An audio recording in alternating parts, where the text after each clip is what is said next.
오늘 우리에게 주시는 하나님의 말씀은 창세기 35장 8절에서 29절까지의 말씀입니다. 교독하겠습니다. 리브가의 유모 드보라가 죽음에 그를 베델 아래 상수리 나무 밑에 장사하고 그 나무 이름을 알론바굿이라 불렀더라. 야곱이 밧다람에서 돌아오매 하나님이 다시 야곱에게 나타나사 그에게 복을 주시고 그에게 이르시되 내 이름이 야곱이라마는 내 이름을 다시는 야곱이라 부르지 않겠고 이스라엘이 내 이름이 되리라 하시고 그가 그의 이름을 이스라엘이라 부르시고 그에게 이르시되 나는 전능한 하나님이라 생육하며 번성하라 국민과 많은 국민이 내게서 나고 왕들이 내 허리에서 나오리라. 내가 아브라함과 이삭에게 준 땅을 네게 주고 내가 네 후손에게도 그 땅을 주리라 하시고 하나님이 그와 말씀하시던 곳에서 그를 떠나 올라가시는지라. 야곱이 하나님의 자기와 말씀하시던 곳에 기둥 곧 돌기둥을 세우고 그 위에 전제물을 붓고 또 그 위에 기름을 붓고 하나님이 자기와 말씀하시던 곳의 이름을 베델이라 불렀더라. 그들이 베델에서 발행하여 에브랏에 이르기까지 얼마 길을 격한 곳에서 라헬이 임산하여 심히 신고하더니 그가 난산할 즈음에 산파가 그에게 이르되 두려워 말라 지금 그대가 또 등남하느니라 하매 그가 죽기에 임하여 그 혼이 떠나려 할 때에 아들의 이름은 베논이라 불렀으나 그 아비가 그를 베냐민이라 불렀더라. 라헬이 죽음에 에브라 곧 베들레헴 길에 장사되었고 야곱이 라헬의 묘에 비를 세웠더니 지금까지 라헬의 묘비라 일컫더라. 이스라엘이 다시 발행하여 에델 망대를 지나 장막을 쳤더라. 이스라엘이 그 땅에 유할 때에 루벤이 가서 그 서모 비라와 통관하매 이스라엘이 이를 들었더라. 야곱의 아들은 12이라. 레아의 소생은 야곱의 장자 루벤과 그 다음 시므온과 레위와 유다와 이사갈과 스불론이요 라헬의 소생은 요셉과 베냐민이며 라헬의 여종 비라의 소생은 닥과 납달리요 레아의 여종 실바의 소생은 갓과 아셀이니 이들은 야곱의 아들들이요 밧단 아람에서 그에게 낳은 자더라. 야곱이 기럇 아르바에 마므레로 가서 그 아비 이삭에게 이르렀으니 기럇 아르바는 곧 아브라함과 이삭에 우거하던 헤브론이더라. 이삭의 나이 180세라. 이삭이 나이 많고 늙어 기운이 지남에 죽어 자기 열조에게로 돌아가니 그 아들 에서와 야곱이 그를 장사하였더라. 아멘. 야곱 가정이 세겜 땅에서 멸망당할 위기에 처했을 때 하나님께서는 야곱에게 베델로 올라가라고 말씀을 하셨습니다. 베델은 야곱이 처음 하나님을 만난 첫사랑의 장소입니다. 그러니까 처음 사랑으로 돌아가라는 그런 말씀입니다. 여기서 처음이라고 하는 단어는 시간적인 의미보다는 질적인 의미에서의 시간, 그 처음을 말하는 것입니다. 즉 하나님을 향하여 표현됐던 가장 좋았던, 가장 아름다웠던 그 순수했던 신앙의 모습을 말합니다. 하나님은 하나님의 사람들이 하나님으로부터 마음이 멀어질 때는 항상 처음으로 되돌아가게 하는 작업을 하시는 것을 성경을 통해서 발견하게 됩니다. 예수님께서 십자가에 달리실 때 제자들은 모두 주님을 버리고 떠났습니다. 그런 제자들에게 부활하신 예수님께서는 우리 갈릴리에서 만나자고 말씀을 하시면서 갈릴리로 오라고 그들을 부르셨습니다. 제자들에게 이 갈릴리는 매우 중요한 특별한 의미가 있는 장소죠. 처음 예수님을 만나 첫사랑을 나누었던 장소가 갈릴리입니다. 예수 그리스도를 따르기로 결단에 서약을 했던 장소, 그곳이 갈릴리입니다. 그래서 예수님께서는 그곳에서 제자들의 첫사랑을 회복시켜 주시길 원하셨던 것입니다. 야곱에게는 베델이 바로 그런 장소입니다. 야곱은 그 하나님의 부르심을 받았을 때에 집에 있는 모든 우상들을 다 버리고 마음을 새롭게 해서 베델로 올라가 다시 하나님을 거기서 만나고 첫사랑을 회복합니다. 그리고 그 장소를 엘베델이라 불렀습니다. 하나님의 집에 하나님이라고 그렇게 불렀습니다. 그런데 그 베델의 감격이 가시기도 전에 야곱은 슬픔의 사건을 만나게 됩니다. 8절 말씀, 리브가의 유모 드보라가 죽음에 그를 베델 아래 상수리 나무 밑에 장사하고 그 나무 이름을 알론바곳이라 불렀더라. 베델에서 야곱의 모친 리브가의 유모인 드보라가 죽습니다. 리브가가 고향을 떠나 이삭에게 시집을 올 때 그의 유모도 같이 따라왔다고 성경이 기록하고 있습니다. 리브가의 쌍둥이 자녀 야곱과 에서도 아마 드보라가 돌보아 주었을 것입니다. 우리가 아는 것처럼 에서는 사냥을 좋아하는 들사람이었고 야곱은 늘 주로 집안에 거했기 때문에 야곱과 드보라의 관계는 매우 돈독했을 것입니다. 그래서 야곱에게 이 드보라는 단순한 유모에서 그치는 것이 아니라 자기의 한 가족과 같은 그러한 사이였습니다. 근데 여기서 한 가지 의문이 생기게 되는데 어떻게 드보라가 지금 야곱의 집에 와 있느냐 하는 문제입니다. 어떤 이들은 옛날에 야곱이 에서의 칼을 피해서 도망갈 때 모친 리브가가 걱정이 돼서 유모를 함께 딸려 보냈다고 말하는 사람들도 있지만 지난 30년의 세월 동안에 야곱의 생애에 단 한 번도 드보라라고 하는 이름이 나온 적이 없었다는 것입니다. 그러니까 야곱과 유모가 함께 살았다는 그런 이야기가 없습니다. 그러니까 아마도 여기가 고향 땅이니까 리브가가 죽은 후에 그녀의 유모였던 드보라가 이제 야곱에게 찾아와서 같이 살아간 것이 아닐까라고 추측할 수 있습니다. 그렇게 살다가 거기서 죽은 겁니다. 자, 어머니가 돌아가신 후 야곱에게 이 드보라라고 하는 여인은 어머니 같은 존재였을 겁니다. 그래서 야곱이 드보라를 상수리 나무 아래 장사를 지내고 그 나무 이름을 알론바곳이라고 불렀다고 하는데 이 알론바곳이라고 하는 뜻은 통곡의 상수리 나무라는 그런 뜻을 가지고 있습니다.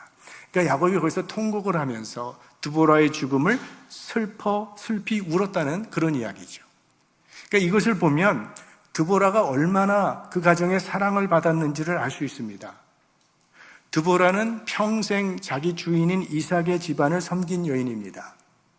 아브라함의 집에는 엘리에셀이라고 하는 종이 충성을 다했습니다. 그런데 이삭의 집안에는 바로 드보라가 그런 역할을 했던 것이죠. 드보라는 유모로서 성실함과 섬김을 통해서 많은 존경과 사랑을 받았던 여인입니다. 드보라는 우리의 일상이 얼마나 중요한지를 교훈해주는 인물입니다. 신앙은 일상을 통해서 나타나는 겁니다.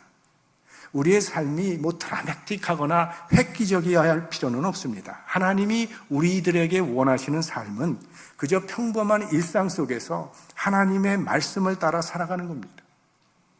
드보라는 어떤 특별한 지위가 있었던 여인도 아니고 특별한 업적을 남긴 여인도 아닙니다. 그저 하루하루를 유모로서의 일상을 성실하게 살았던 그런 여인입니다.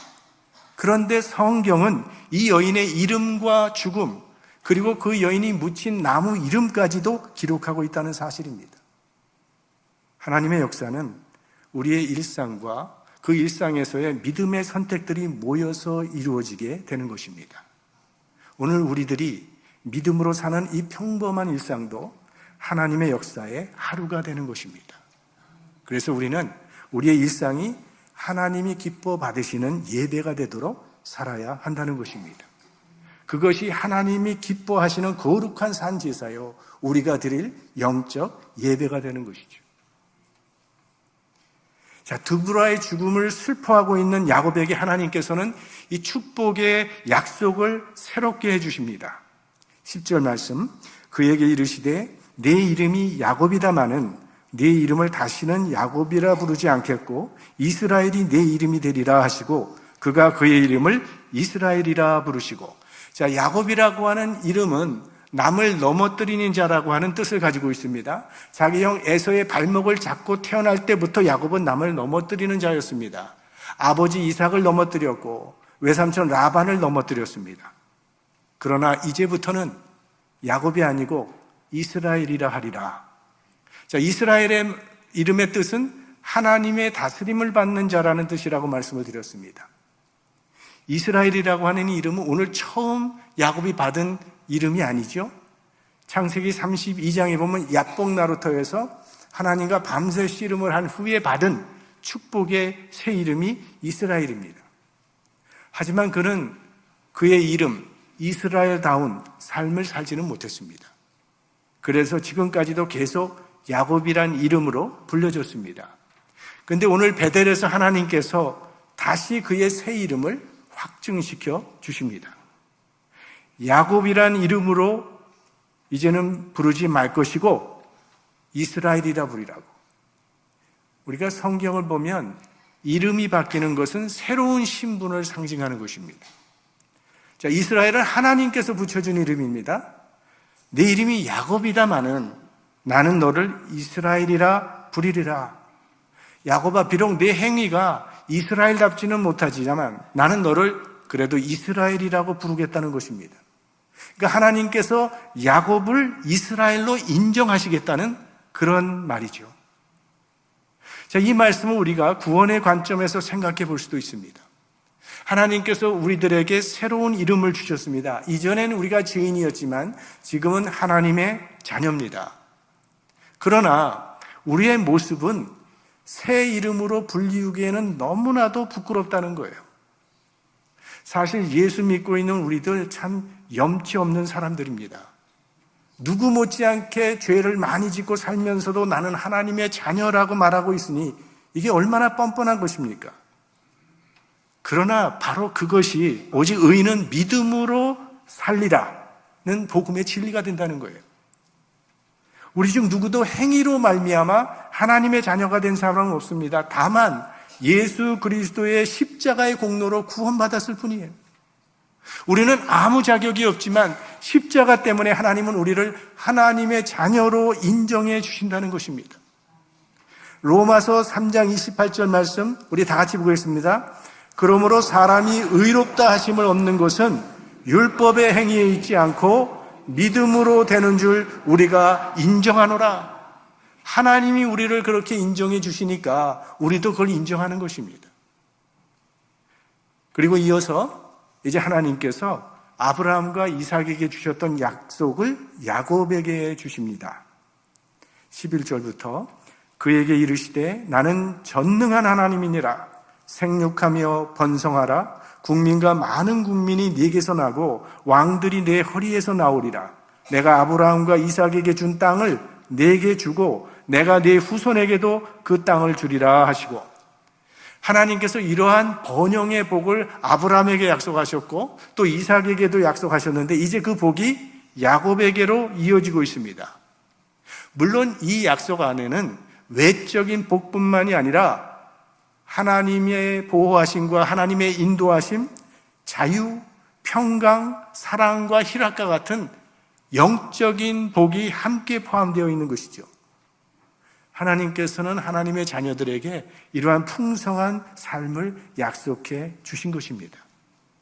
그런데 사람들은 보통 현재의 복, 외형적인 복을 복이라고 생각을 하는데 그런 복들은 소유한 그 순간부터 더 큰 갈증을 일으키게 되고 마음의 참된 행복은 주지를 못합니다. 하나님은 우리에게 영원한 복을 주십니다. 한 번 소유하면 영원히 목마르지 않는 복을 주시는데 그 복이 바로 예수 그리스도십니다. 예수님은 어제나 오늘이나 영원토록 우리 인간들의 참된 소망이요 참된 복이 되십니다. 사실 야곱은 하나님의 복을 받을 만한 인물이 못 됩니다. 그래서 하나님께서 이 약속을 주시면서 뭐라고 말씀하시냐면 나는 전능한 하나님이라고 말씀하고 계신 것입니다. 하나님이 전능하시기 때문에 이 약속은 반드시 이루어지게 된다는 그런 말씀이죠. 자, 전능하신 하나님, 엘샤다이, 히브리어. 우리 이 단어를 여러분 기억하실 것입니다. 전능, 이 엘샤다이가 가장 먼저 나오는 구절은 창세기 17장이었습니다. 창세기 17장 1절 말씀을 보면 아브라함의 99세 때에 여호와께서 아브라함에게 나타나서 그에게 이르시되 나는 전능한 하나님이니라. 너는 내 앞에서 행하여 완전하라. 이때 아브라함의 나이는 99세요. 사라의 나이는 89세였습니다. 그리고 이미 사라는 경수가 끊어졌다고 말하고 있습니다. 그러니까 사람의 힘으로는 더 이상은 자식을 낳을 수 있는 길이 없었다는 것입니다. 그래서 하나님께서 아브라함에게 나는 전능한 하나님이라고 말씀하신 것입니다. 무슨 뜻이겠습니까? 어떤 상황 가운데서도, 불가능한 상황 가운데서도 약속을 지키실 수 있는 엘샤다이라는 그런 말씀이죠. 그리고 이때 아브라함이 어떠한 신앙을 가졌는지에 대해서 신약 성경이 설명을 해줍니다. 로마서 4장 말씀입니다. 그가 100세나 되어 자기 몸에 죽은 것 같음과 사라의 태에 죽은 것 같음을 알고도 믿음이 약하여지지 아니하고 믿음이 없어 하나님의 약속을 의심치 않고 믿음에 견고하여져서 하나님께 영광을 돌리며, 그러니까 약속대로 하나님은 아브라함에게 약속의 아들 이삭을 허락하셨습니다. 그러니까 하나님은 뜻을 한번 정하시면 반드시 이루시는 전능하신 하나님이라는 거예요. 그래서 우리가 구원에 대해서도 확신을 가질 수 있는 것입니다. 왜? 구원은 하나님이 하시는 역사이기 때문입니다. 어거스틴은 이런 말을 했습니다. 하나님께서 나를 예정하셨다는 믿음을 갖기 전에는 나는 하루도 편안할 수 없었다. 왜 그럴까요? 그건 내 자신에게 물어보면 답이 나옵니다. 여러분이 자신의 구원을 책임지는 것과 하나님이 여러분의 구원을 책임지는 것 둘 중에 어느 쪽이 더 믿을만 하겠습니까? 우리가 정말 나라는 사람을 온전히 신뢰할 수 있습니까? 솔직히 나도 내 자신을 믿을 수 없습니다. 예수님께서 너희들 다 나를 버리리라 했을 때 베드로는 나는 버리지 않을 것입니다. 죽을지라도 나는 주님을 따르겠다고 장담했습니다. 이건 베드로의 진심이었습니다. 그러나 그날 밤에 그는 3번 예수 그리스도를 부인했습니다. 이게 인간입니다. 그러나 우리가 하나님은 믿을 수가 있다는 거예요.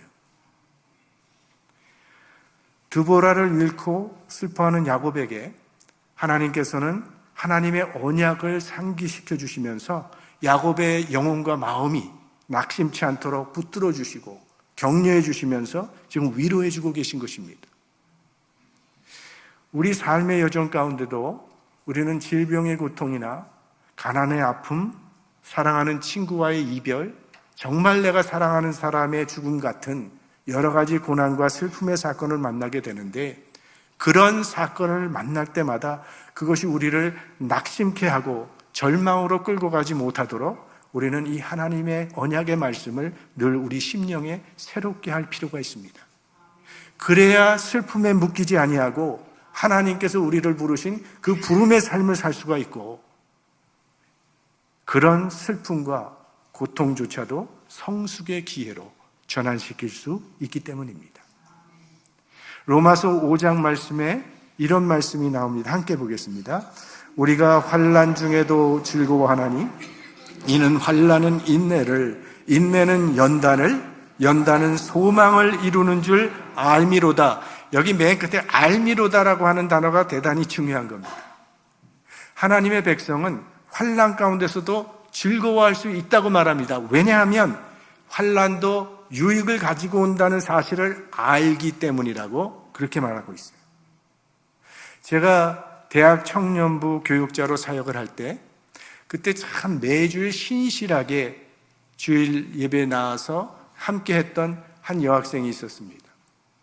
근데 이 여학생이 몇 주 동안 보이질 않는 겁니다. 마음에 좀 걱정은 됐어요. 왜 안 보일까? 근데 몇 주 만에 정말 다시 돌아왔어요. 그래서 물었습니다. 무슨 일이 있었냐고. 한국에 다녀왔다고 합니다. 근데 뭔가 달라졌어요. 쌍꺼풀이 생겼더라고요. 아니, 귀한 휴가를 내서 그 비싼 비행기 타고 오랜만에 한국에 갔는데 얼마나 만나보고 싶은 사람도 많았을 것이고 얼마나 하고 싶은 일도 많았을 것입니까? 그런데 그 얼굴로는 만나지 못했을 겁니다. 왜 그런 고난을 자처하는 것입니까? 소망이 있기 때문입니다. 우리가 환난 가운데서도 낙심치 않는 것은 환난이 우리를 더욱 성숙하게 만들어준다는 사실을 알기 때문이라는 거예요.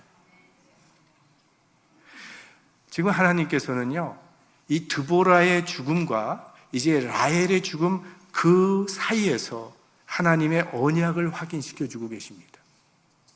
야곱은 베델에서 이제 드보라를 장사 지내고 이제 에브랏이라고 하는 곳으로 가게 되는데, 에브랏은 베들레헴의 옛날 이름입니다. 아버지 이삭의 집이 베들레헴 남쪽에 있기 때문에 지금 이삭은 저 북쪽에서 남쪽을 향해서 가고 있는 중입니다. 그런데 가는 도중에 라헬이 아이를 낳게 되는데, 난산이라서 아이를 낳자마자 라헬은 거기서 죽습니다. 그 당시에는 오늘처럼 병원에서 낳는 것이 아니기 때문에 어디든지 처한 곳에서 날 수밖에 없는 상황이었기 때문에 산모들이 죽는 경우가 많았습니다. 그래서 라헬은 이 갓난아기를 두고 죽어야 하는 그 가슴 아픈 상황 속에서 그 아들의 이름을 베논이라고 불렀어요. 베논이라고 하는 뜻은 슬픔의 아들이라고 하는 그런 뜻입니다. 자, 이 라헬이라고 하는 여인은 야곱이 가장 사랑하던 아내였습니다. 야곱이 14년 동안 종살이를 마다치 하는 것은 결국은 사실은 이 라헬 때문이었어요. 그러니 야곱에게는 말로 할 수 없는 아픔이요 슬픔이었어요. 심리학자들에 의하면 우리가 이 세상을 살아가면서 많은 스트레스를 받게 되지만 그 중에서도 가장 넘버원, 가장 큰 스트레스는요, 배우자의 죽음이라고 합니다. 지금 그러한 아픔을 야곱이 만나게 된 거지. 그러니까 이 베냐민의 출생은 잃어버리는 슬픔과 얻는 기쁨이 교차하는 사건이었습니다.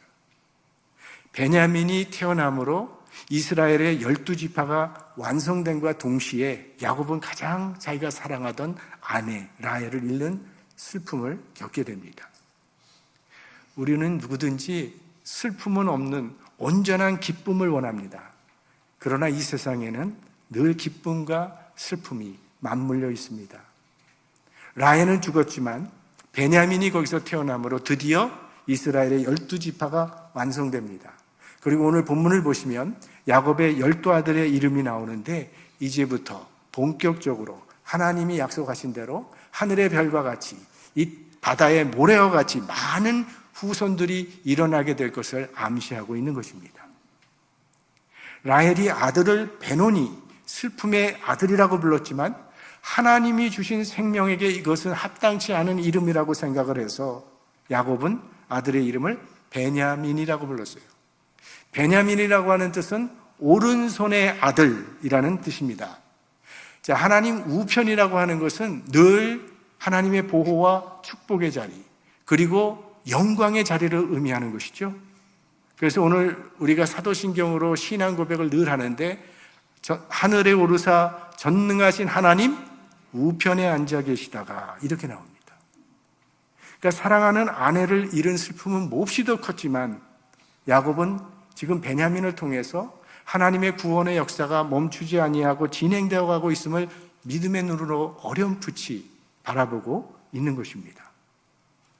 그러니까 때로 우리 하나님께서 하시는 일이 우리의 생각과 우리의 기대에는 맞지 않더라도 우리를 향한 선하신 하나님의 섭리를 신뢰하면서 살아가는 우리가 될 수 있기를 바랍니다. 19절 말씀에 보면 라헬이 죽음에 에브랏 곧 베들레헴 길에 장사되었고, 라헬이 죽은 장소는 베들레헴입니다. 그러니까 베들레헴은 야곱에게 있어서는 정말 가슴이 찢어질 슬픔을 준 장소, 가장 큰 슬픔의 장소가 베들레헴입니다. 그런데 이 베들레헴이 이스라엘 족속의 신앙의 결정적인 지역이 되는 거예요. 미가 선지자의 예언을 우리는 기억하고 있습니다. 미가서 5장 2절 말씀 함께 보겠습니다. 베들레헴 에브라다야, 너는 유다 족속 중에 작을지라도 이스라엘을 다스릴 자가 네게서 네게로 나올 것이라. 그의 근본은 상고의 태초이니라. 그러니까 라헬이 고통스럽게 죽었던 그곳에서 메시아가 탄생할 것이라는 것을 선지자가 예언하고 있고, 바로 이 예언대로 메시아 예수 그리스도는 베들레헴에서 탄생하셨습니다. 이것이 하나님 안에 있는 소망입니다. 하나님이 없는 인생은, 그 인생의 슬픔은 그저 슬픔으로 끝날 뿐입니다. 그러나 하나님 안에 있는 인생은 슬픔이 절대로 슬픔으로 끝나지 않습니다. 하나님의 때가 되면 그 슬픔과 고통이 기쁨과 찬양으로 바뀌는 축복이 임하게 됩니다. 우리의 죽음조차도 생명으로 바뀌게 된다는 것입니다. 요한계시록 21장 말씀, 모든 눈물을 그 눈에서 씻기심에 다시 사망이 없고 애통하는 것이나 곡하는 것이나 아픈 것이 다시 있지 아니하리니 처음 것들이 다 지나갔음이로라. 우리보다 먼저 세상을 떠난 사랑하는 자들, 우리는 하나님 안에서 다시 만나게 될 것입니다. 이것이 우리의 산 소망이죠. 야곱의 마음을 아프게 하는 사건이 또 하나 나옵니다. 장남인 르우벤이 비라와 간통을 합니다. 비라는 야곱의 첩이죠. 그러니까 근친 상간의 죄에 해당이 되는데 이 일을 들은 야곱은 침묵합니다. 그러나 그의 마음은 몹시 아팠을 것입니다. 그래서 야곱이 죽으면서 12아들에게 축복을 할 때 이 일로 인해서 장남 르우벤에게는 장자권을 상속해 주지 않았습니다. 계속해서 우리 27절 말씀은 야곱이 기럇 아르바의 마므레로 가서 그 아비 이삭에게 이르렀으니 기럇 아르바는 곧 아브라함과 이삭의 우거하던 헤브론이더라. 드디어 야곱이 자기 아버지가 살고 있는 헤브론으로 돌아왔습니다. 그가 에서를 피해 도망갈 때는 잠시만 피해 있다가 돌아오면 되겠다고 생각을 했는데 30년이라는 세월이 흘러서야 비로소 야곱은 자기 아버지 이삭에게 돌아오게 되었습니다. 이미 어머니 리브가는 죽었고 유모 드보라도 죽었습니다. 형 에서는 세일에서 살고 있습니다. 아마도 야곱은 이제 나이가 많아져서 기력이 쇠하여진 자기 아버지 이삭을 마지막으로 돌봐드리고자 했던 것 같습니다. 그 후 얼마의 시간이 흘렀는지는 알 수 없지만 아버지도 세상을 떠납니다.